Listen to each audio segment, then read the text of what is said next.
Bank of America champions everyone who dares to ask, what would you like the power to do? As a coach to 16 competitors in Augusta National Women's Amateurs, I ask myself this question every season. To help my athletes keep their eye on the ball, far beyond any course they play. Bank of America is proud to be a presenting partner of the Augusta National Women's Amateur. Bank of America N.A. member FDIC.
Welcome again to the Explaining History podcast. I'm exceptionally honoured today to be joined by Wendy Via from the Global Project Against Hate and Extremism to talk about a new report that the organisation has recently published on the activities of far-right and anti-migrant groups around the world. Wendy is a former worker in the Southern Poverty Law Center, the preeminent US anti-hate organization. And the thing that caught my eye when I received an email from the Global Project was the fact that we're looking at hate, xenophobia, appearing locally in various countries around the world, but there is a kind of a transnational and internationalized dimension to it, just as there is with things like organized crime. Anyway, I am not the expert. Wendy, welcome. It's a pleasure to have you today. Thank you. It's very good to be here, Nick. Perhaps we could start. Tell us a little bit about the Global Project Against Hate and Extremism. Well, as you mentioned, I worked at the Southern Poverty Law Center for many, many years, and I'm extremely proud of the work that my co-founder and I did there. But we felt like we needed to bring attention to the transnational aspect of the far-right and extremist movement, as you just said. And so we started this organization to do just that. And as it turns out, unfortunately, we were right. And the world just gets smaller every day because of the internet, because of so many different reasons. And the far right, all the way from, say, like an American Proud Boy or a Generation Identity member in Europe, all the way to the policymakers who push far right policies that discriminate against people.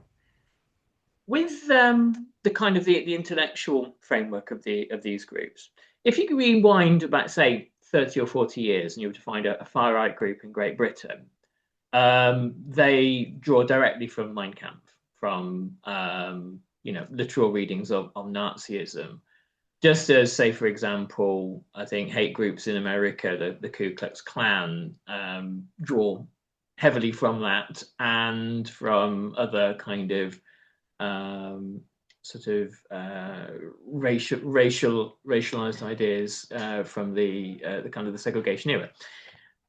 Is it the same now? Are we looking at people who are directly motivated by neo-Nazi ideas, or is it more complex than that? I think it's a bit more complex. Obviously, we still have neo-Nazis. They're in every country in the world. But the movement, I would say over the last 20 years or so, the movement has become a bit more sophisticated in its branding, in its presentation to the world.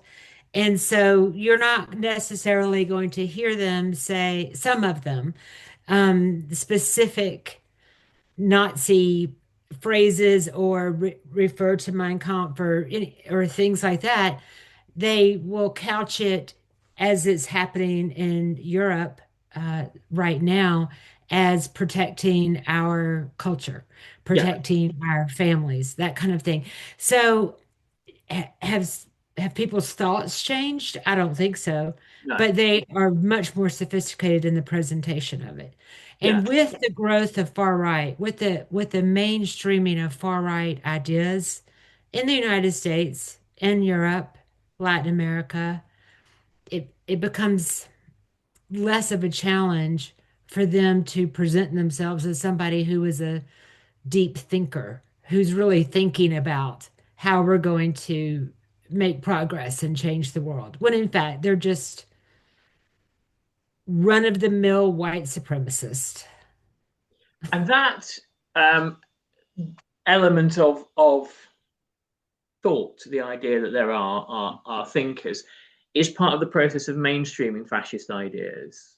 You have thinkers who it would be challenging to hang upon them the label of fascist, but there are fascists who listen to them. I think these are some quite popular people.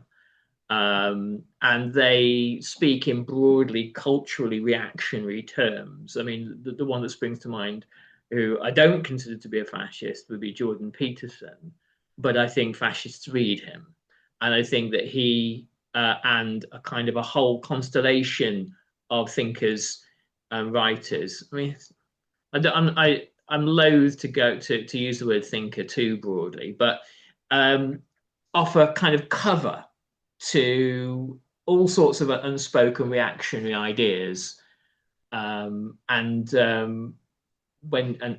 sort of a kind of a veneer of respectability.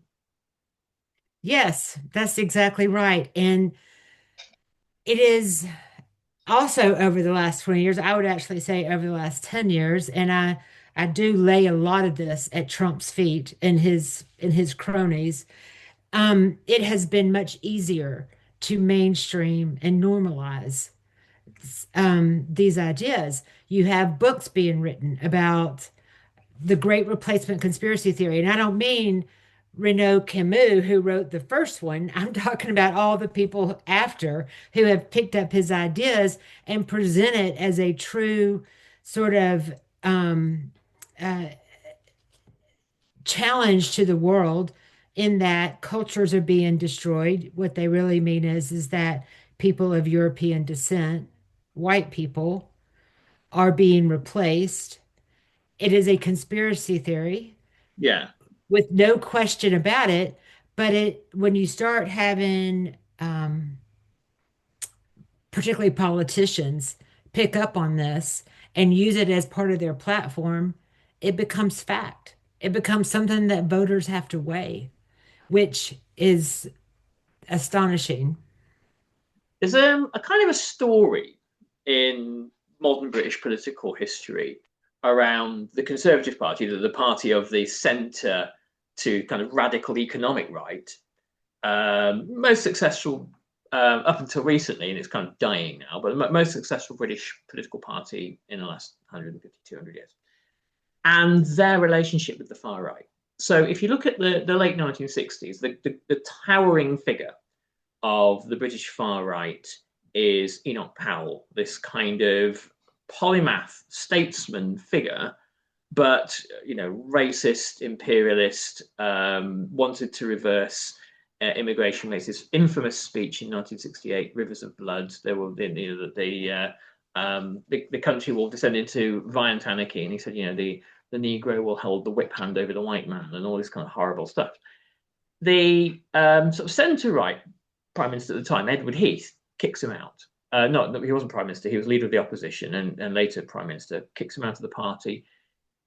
Powell, who could have gone on to later be the leader of the Conservatives and possibly a British Prime Minister, is ostracised. No one touches him for a generation.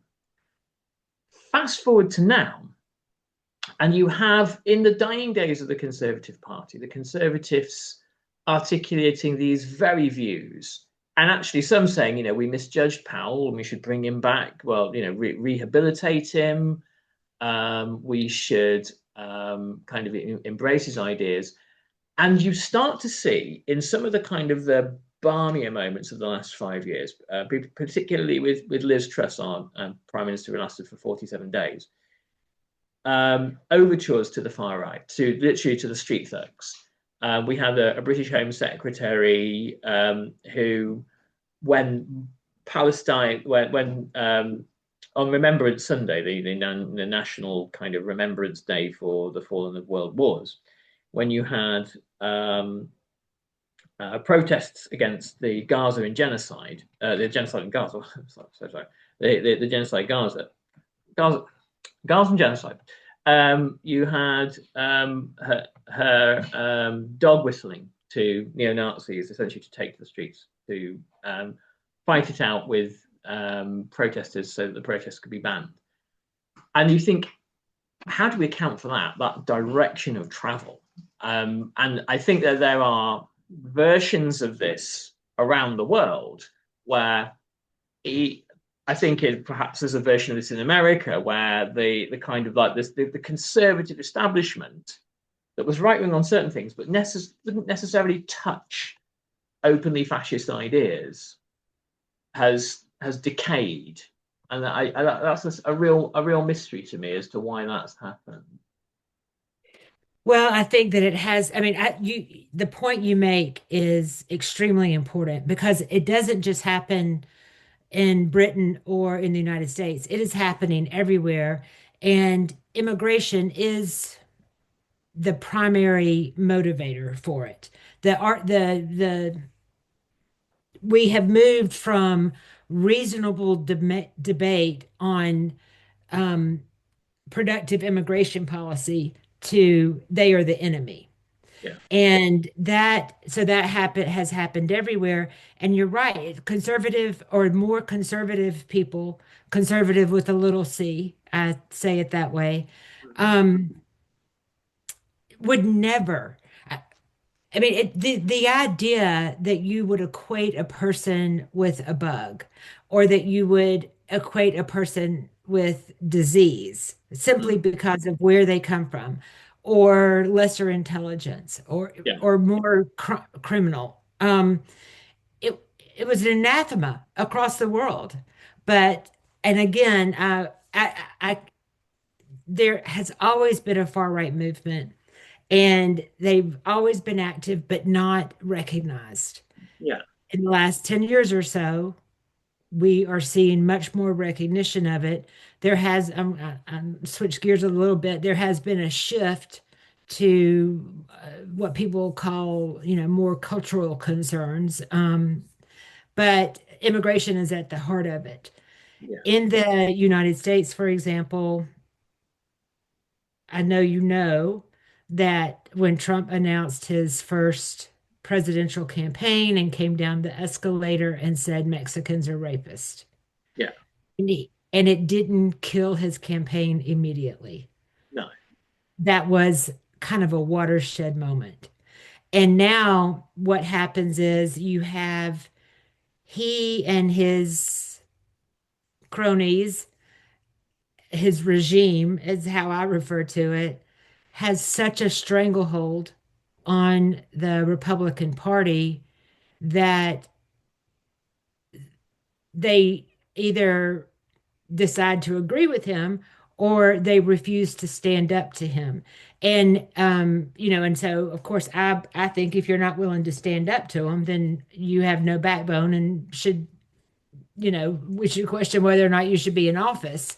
But the same thing happens when you start seeing that if you take a very polarizing issue and are as aggressive as possible with it, and it creates a base that does slowly grow because people are very concerned about the economy. They're concerned about taking care of their families. It's the same thing people all over the world are concerned about. Yeah. How do they take care of, how do they pay their bills and take care of their families?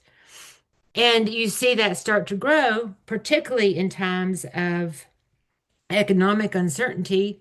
And before you know it, it's normalized. And now we're talking about things like remigration as an actual policy instead of an idea that was invented by a neo-Nazi, right? and and that's what has happened, I think, in the United States. It is the stranglehold that Trump has over the party and our politics.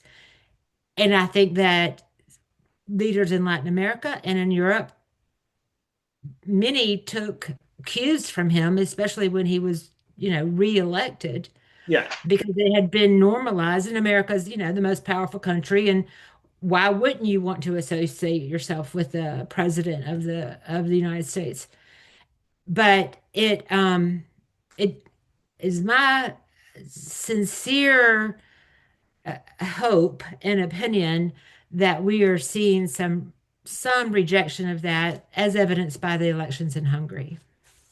Yes, well, this is a really important point, and I think firstly, it's important not to be too naive about the elections in Hungary. The guy who Magyar, who's come to power, is still quite a kind of a figure, quite a conservative right figure. This is no Mm. no leftist. But it seems that he's motivated, and most Hungarian voters seem to be motivated around issues of kind of the gangsterist corruption that Orban has engaged in. And I think the key thing here is that Orban tried to swing the election by saying, Ukrainians are coming over the border to blow things up. And obviously, this was just treated with scorn by most Hungarians who, most people, most of the time, can see the objective social realities around them. I mean, it's a clever way of saying it. Most people aren't stupid.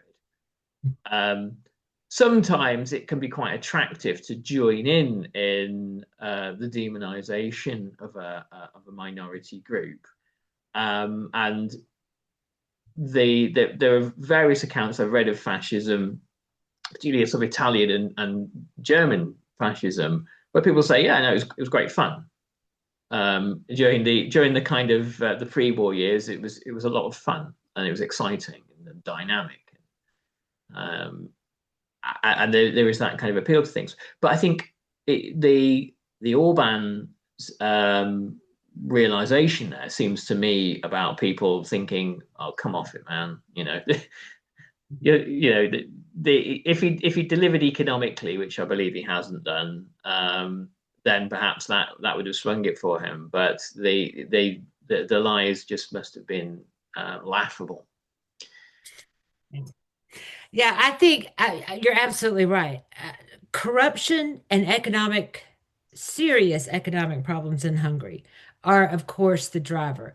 And the Magyar is quite conservative. In fact, he has been what I would consider to be unacceptable on immigration issues. Hmm. The thing that is so important, I believe, about the Hungarian elections is that it proves that there is people power and that you can pull yourself out of an autocracy. Yeah. And I have to say, as an American, that is something that is top of mind, particularly given their close relationship.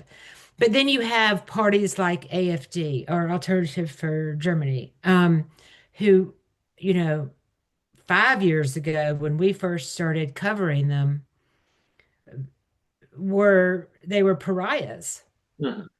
and now they have the second most seats in the parliament and are, sort of wheeling and dealing in Brussels. And it's you know it's a bit unthinkable.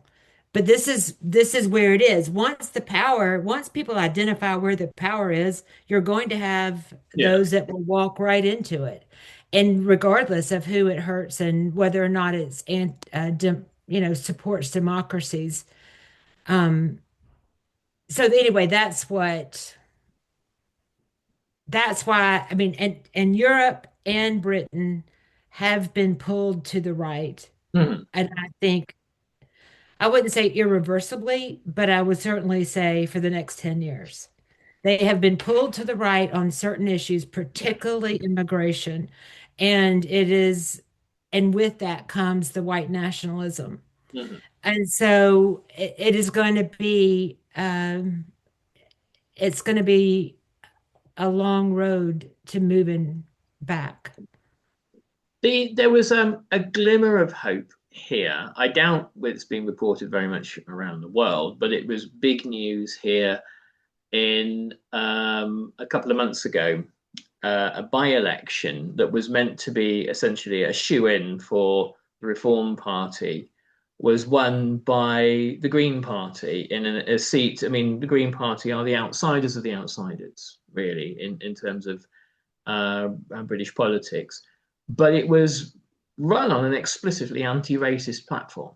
The Green Party have taken this shift towards what you might call left populism, and they're focusing on economic matters, the standards, costs of living and things like that, but without throwing anybody under the bus, which is like the key part about it. The reform part of reform reason for reform's failure is they chose an epically dislikable candidate, a guy called Matt Goodwin, who even people on the right who've met him attest to really deeply disliking him, who didn't waste his time meeting ordinary people, he's an academic who has written a number of increasingly reactionary books, and his most recent one, which is written by ChatGPT, which has named him the the title of Matt GPT. It is full of the kind of explicitly racist Great Replacement conspiracy theories, all this sort of horrible stuff. And the interesting part about all this for me is the Labour Party won in Britain in 2024. There's massive landslide, and now they're one of the most unpopular governments of all time. Because they didn't really have any idea or a great deal of interest really in dealing with day-to-day problems, the cost of living. And the moment you get a left party that says, well, let's do this, let's, redistribute some wealth, all of a sudden, kapow, massive landslide victory in a by-election. And it shows to me that one of the reasons for the rise of the far right around the world is I believe that you have two political forces. You have the Trumpist kind of nativist, nationalist, racist, quasi-fascist sort of stew of horror. And then you have a kind of centre ground neoliberal consensus where we agree that free markets should be able to do whatever they want, and we'll kind of talk in broadly anti-racist terms about that, but ultimately, the inequality will keep widening. And I think if you look at most of the British Labour Party, most of the American Democrat Party, the people like Mark Carney in Canada, that's sort of, you couldn't hang the label of racist on any of them, but they believe in the basically economic kind of mechanisms that are going to keep widening anger and frustration. And you've got two ways of dealing with that. Someone like Trump can tap into it, but if you find, as we have found just beginning now with the Green Party in Britain, an ability to, reject that and offer a different economic alternative, maybe there's some hope there. But anyway. Well, can I just comment on that? Because of course we think there's hope, but I thought that those elections were really important because in so many countries, because the parties and the rhetoric has been pulled to the right to accommodate the growing far right, what you have is you don't sort of have left parties, certainly not in the United States. And in other countries, you don't have left parties. You have far right conservative and you have center right. Yeah, So where do we need the left, yeah, right? So that we can, because that's how you get to I mean, we hope anyway, that's how you can get to the policies that are going to help and support most people. sure. And so the Greens, it was very interesting It was. to, yeah. I mean, you have, in the 1930s, the great corrective to economic crisis and the great block to fascism was Roosevelt. And Roosevelt was decried by his peers as a communist, which he certainly wasn't. He was as lover of the capitalist system as you get. And the evidence of that is because, well, he saved it. He saved it from its own predations. And in doing so, he created a kind of like a formidable kind of set of, a way of life in America that lasted really up until Reagan. That kept, had it not been for him, perhaps you would have had a very successful fascist party in America during the 1930s. I mean, it's entirely possible. But we're at a point now with the kind of neoliberal thinking where you have somebody coming along with Rooseveltish kind of ideas and they're decried as, Bernie Sanders, someone like that. And they're decried as a kind of communist that would march people into gulags, all this kind of ridiculous nonsense.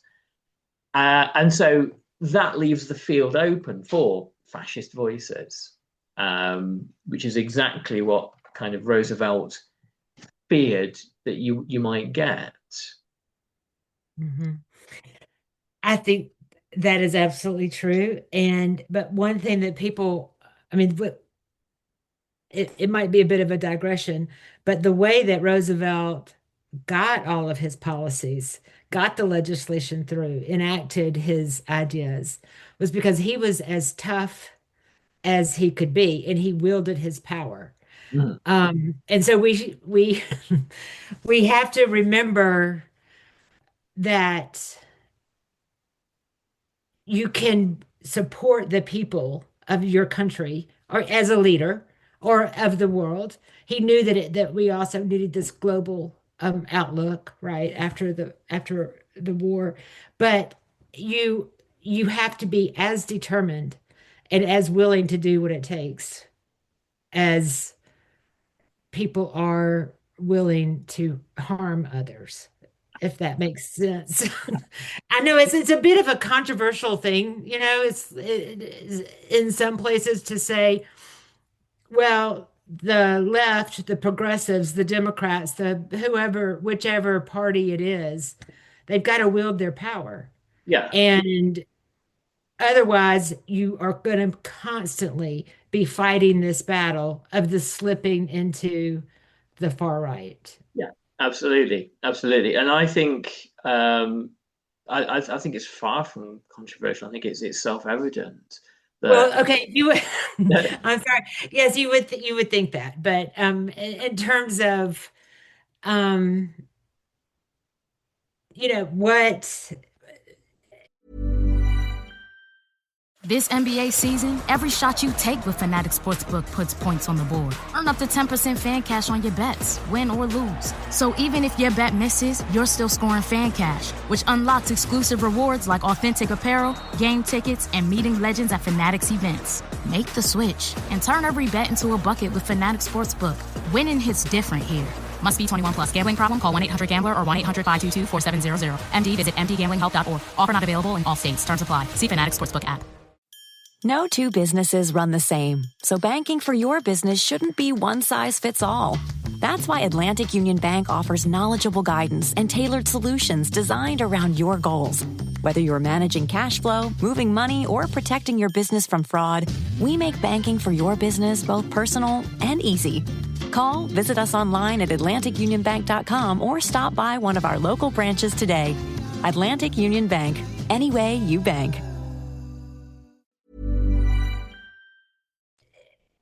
It can be done without sacrificing values and morals, is my thought on it.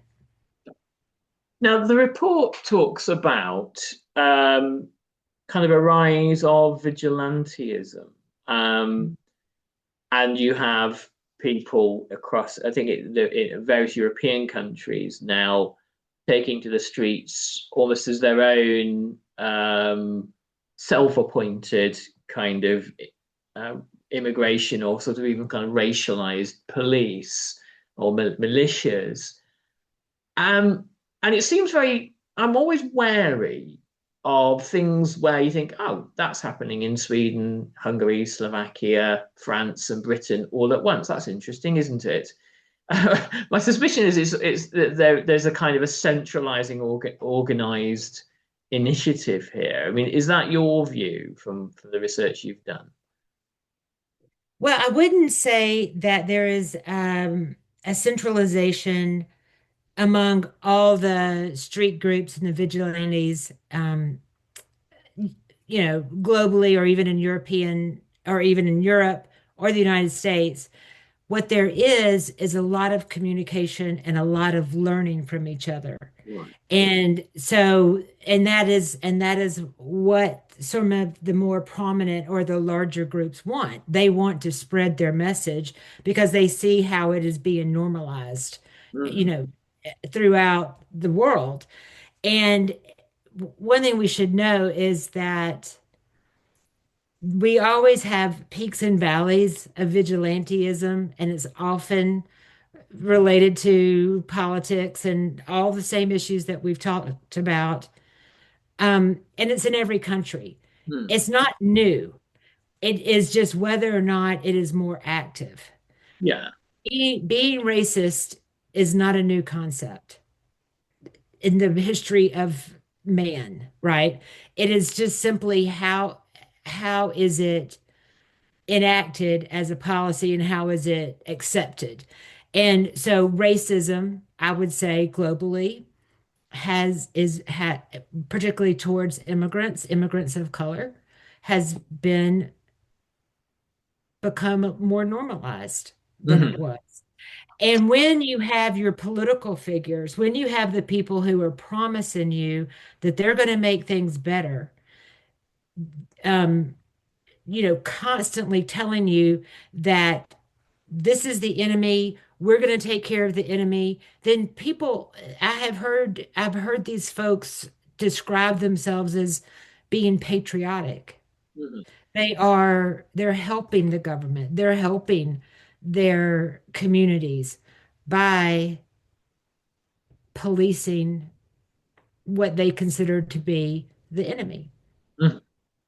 And how much, obviously, how much is it all this encouraged by extremely wealthy, powerful people? You have obviously the example of people like Elon Musk promising to give large sums of money to the real kind of fascist street thugs here in Britain.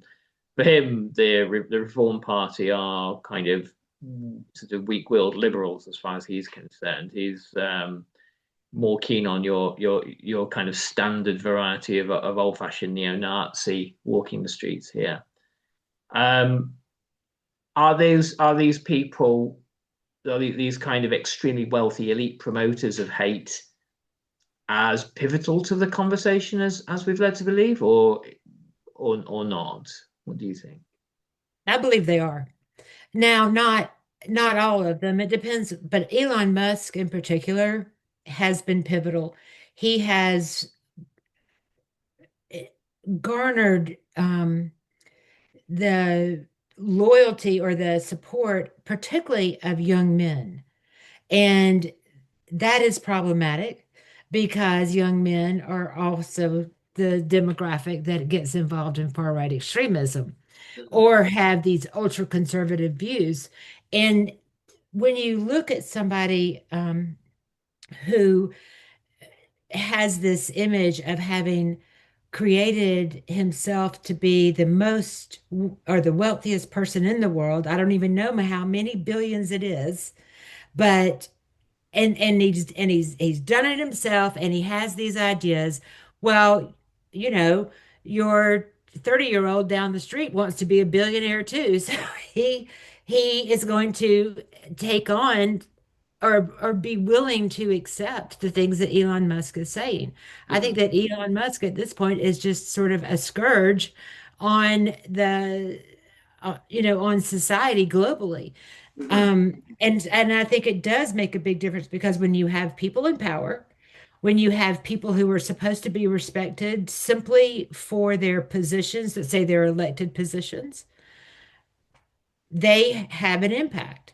And there's no getting around it. We haven't even talked about the role of the internet and how that has created this transnational, this very connected transnational I tell you what, thinking. it would be. I mean, I think that's almost an entirely different It is. episode. I'd love to have you back, by the way, if if you'd like to continue this chat in the future.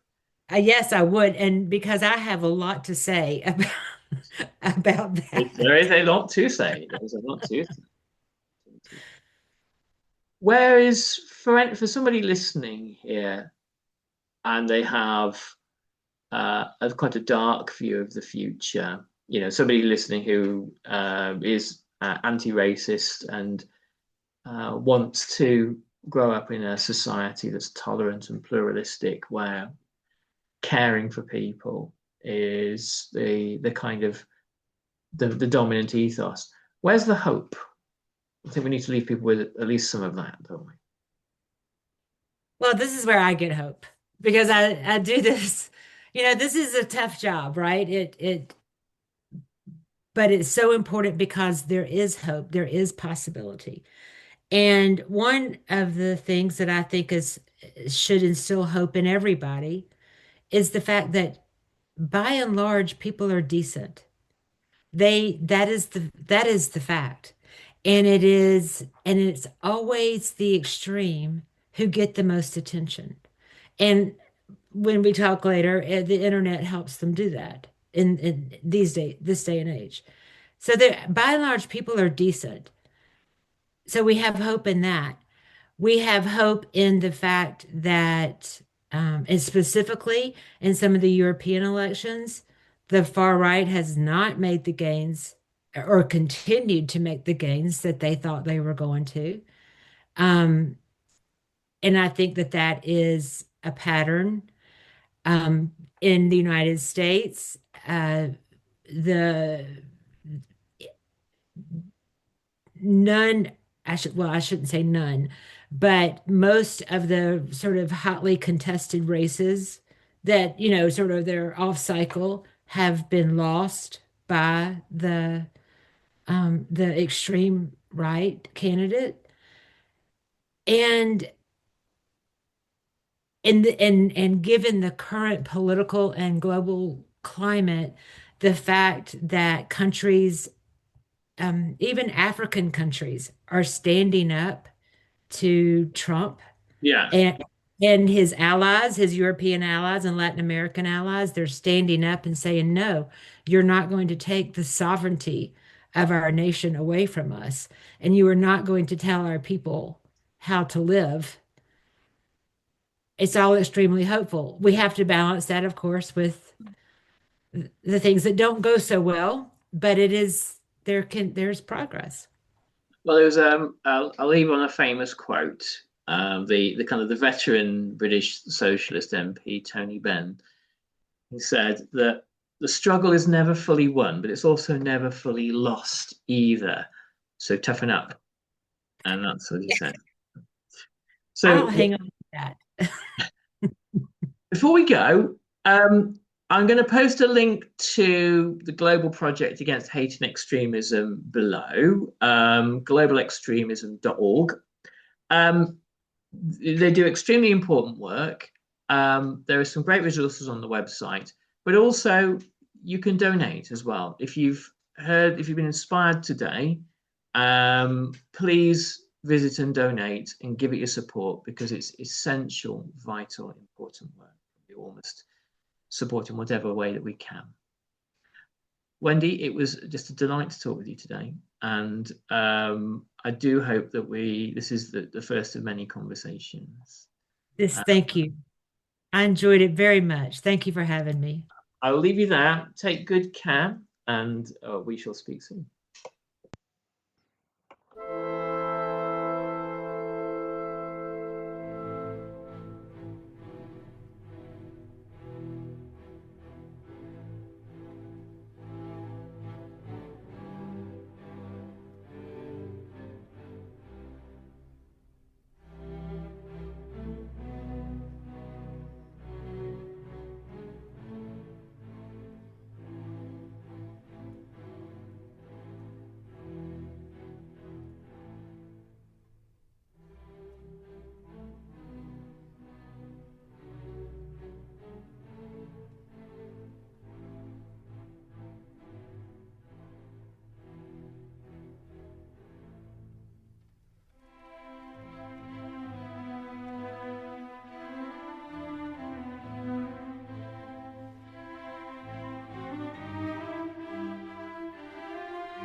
Recently, our company softball team lost the big game by 1 run. Then Dale tried to console us with the quote, "Winning isn't everything." Dale's a loser. I play to win. Like early payout from Bet365. If my team goes up big, I get paid out instantly, even if they blow the lead later. Sound familiar, Dale? Bet365. Winning is everything. Gambling problem? Call 1-800-GAMBLER. 21 plus only. Must be physically located in Virginia. T&Cs apply. In-app only.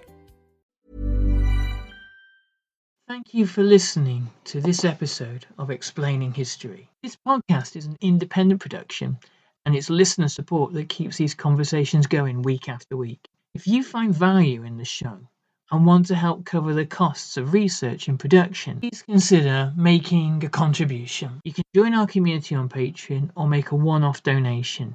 Just follow the links in the show notes for this episode. Every bit of support is truly appreciated.